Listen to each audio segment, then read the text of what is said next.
Welcome to Shorty Supercoach, and today we're going to take a look at the Cats, and probably later in the video I will cut to me doing half this vid earlier in the day.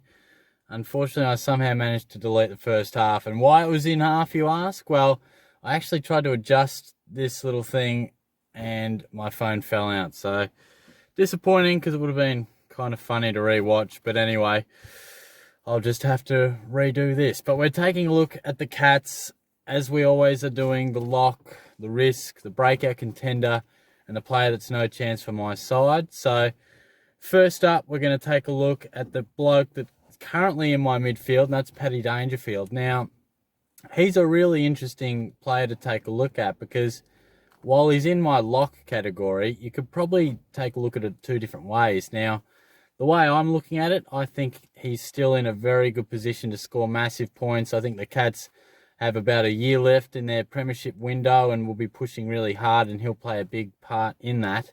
But if you look at his averages, 2015, 119.9, 2016, 131.8, then massive 2017, 136.4, 121.7 in 2018, and then last year, 115.2. And the taggers just seem to get a hold of him a little bit more. You know, he's always copped attention, but there were just a couple of games where he had, sort of scores in the 60s. I think there was a 56 or something like that. But it means he's available at the cheapest price for some time. 625k, you can get him. But look, he is nearly 30. I'm looking at it as a positive. I think he can still average around that 120 mark.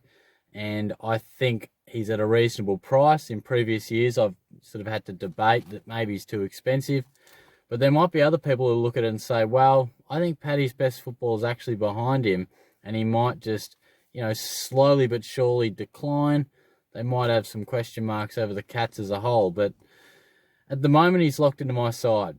In my first team that I picked, and it would take something like, concern about him playing a bit more forward or something like that for me to get rid of him. So Paddy is definitely locked into my side.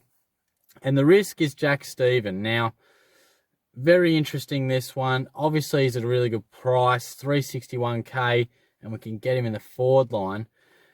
Now, we know what he's sort of been through. He's had his own struggles, and hopefully coming to the Cats can see him benefit as a footballer, but overall, in his life. And I think if we do see him placed in the midfield, and basically that's what it all depends on, because we saw him come back last year not in the best nick, let's be fair. He was a little pudgy, but he still played some reasonable footy. He's a natural footballer. I think if we can see him have a really good pre-season, and one would imagine with Tim Kelly leaving the Cats that Jack Steven, a fit Jack Steven, is a natural replacement. So when he plays midfield, he's a gun. 2013 broke out 110. 2014, he dropped back a bit for whatever reason. 2015, 104.3. Next up, 103. 90.7 in 2017. And 2018, 94.6. So, yes, he's getting older. He's actually the same age as Dangerfield, which I didn't realise. But, he's pushing that 30 mark too. And he's a definite close watch for the pre-season, because if we get an indication that he's going to play midfield, and he's looking fit, then all of a sudden at 360k, in what seems to be a fairly light forward line for us, you've got Martin, you've got Whitfield, I've got Heaney, but look, there isn't a stack of options that you go, yeah, they're pretty good chance of scoring 95 plus more often than not, bumping that average more than just your mid-90s. Most of them seem to be, that's why we're looking at these mid-prices like Devon Smith and Hugh Greenwood, and Jack Steven fits into that category. So watch him closely through pre-season, see where he's playing, see what his fitness levels are at, and then we can make a judgment from there. Now, the breakout contender is a tough one for the Cats, because given they are pushing so hard for a premiership, they haven't really blooded a stack of young players. They have brought through a fair bit of youth at times, but it doesn't always mean they're going to be breakout contenders. We've got a lot of young players, but Brandon Parfitt fits that mould, in my opinion. He's an interesting one because Geelong have a bit of a lack of players sort of from that 23 to 27 mark, which is historically when you do break out. Now, Parfitt isn't quite there. He's 22 years old, 54 games, but I was singing his praises this time last year. He averaged 80 in 2018, and I really thought that he was going to boost those numbers. I thought he'd be like a gradual climb. I don't think he's the sort of bloke who's going to explode. But last year was pretty mediocre. He just didn't really find his stride. 78.7 he averaged. Now, he's at an awkward price. You can get him as a forward, mid-forward he is, but 427k, really difficult, you know.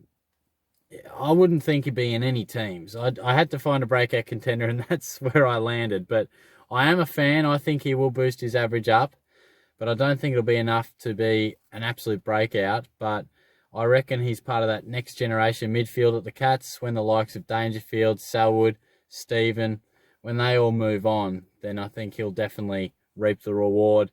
He's a very good tackler, good on the inside, so I do reckon he'll average in the 90s at some stage in his career, but just not yet. Nakai Cockatoo also worth a good mention. I've got him in the breakout section, but if it wasn't for his body, you could definitely put him in the lock section. He's at 148k, mid-forward.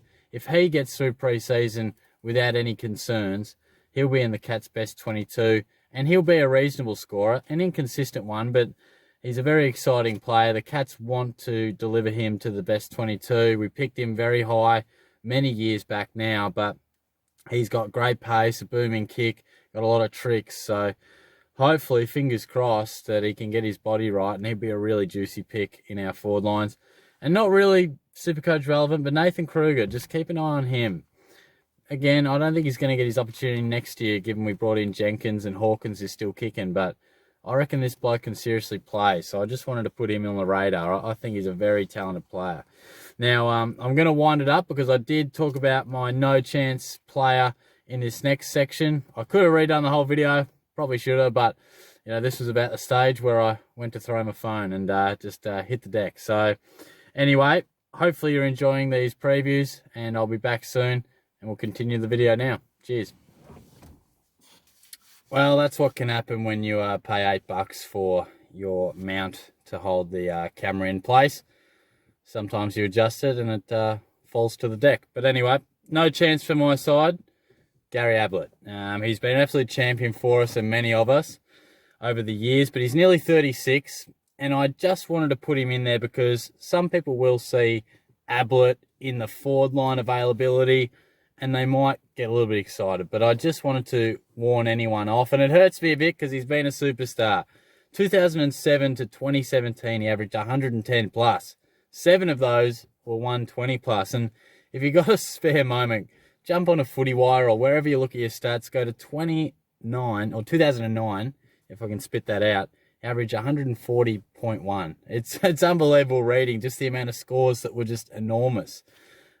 I think that's the best average we've ever seen. So that's what he's done for us, but I think in 2020, he's not going to give us anywhere near that, obviously, but I don't think it'll be anywhere near the 100 mark. He dipped to 95.7 last year, which is pretty good. You know, it's pretty solid. Different role for Gaz, really moving out of the midfield now. He's still a beautiful kick.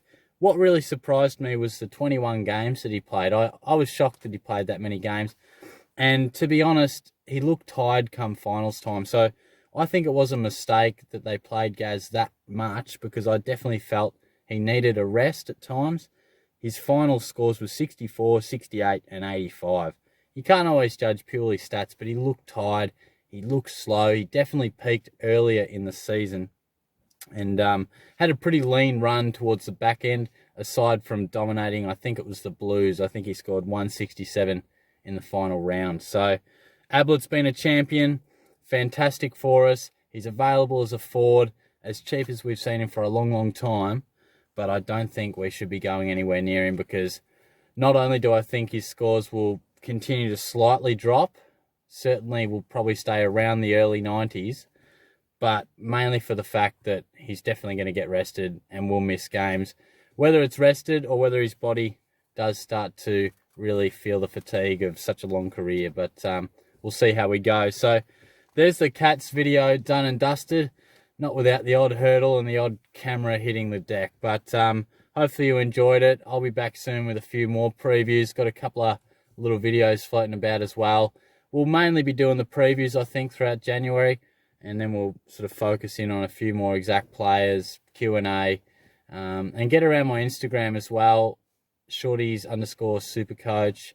I'm sort of looking to do a little bit more stuff like that, and sort of, I guess, try and build that shorty community if possible. But I'll be back soon.